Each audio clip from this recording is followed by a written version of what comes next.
ಆಂದೋಲನ ಇಂಗ್ಲಿಷ್ ತರಗತಿಗೆ ಸ್ವಾಗತ. ವೆಲ್ಕಮ್ ಟು ಆಂದೋಲನ English class.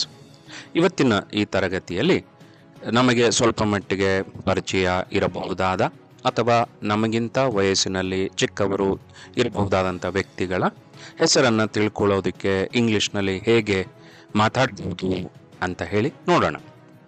Hi, what's your name? Ravi. Thank you, welcome. ಇನ್ನೊಂದು ಸಂಭಾಷಣೆ.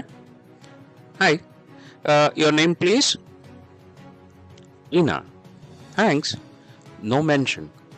ನೋಡಿ, ಇಲ್ಲಿ ಸರ್ ಅಂತಾಗಲಿ ಮೇಡಮ್ ಅಂತ ಆಗಲಿ ಪದಗಳನ್ನು ಬಳಸದೆ ನೇರವಾಗಿ hi, what's your name? Hello, what's your name? Hi, your name please ಅಂತ ಕೇಳಿ ನಾವು ಮಾಹಿತಿಯನ್ನು ಪಡ್ಕೊಂಡ್ವಿ. ಬದಲಾಗಿ ಥ್ಯಾಂಕ್ಸ್, ಥ್ಯಾಂಕ್ ಯು ಅಂತ ಅಷ್ಟೇ ಹೇಳಿದ್ವಿ. ಇದನ್ನು ಅಭ್ಯಾಸ ಮಾಡ್ತೀರಾ ಅಲ್ವಾ?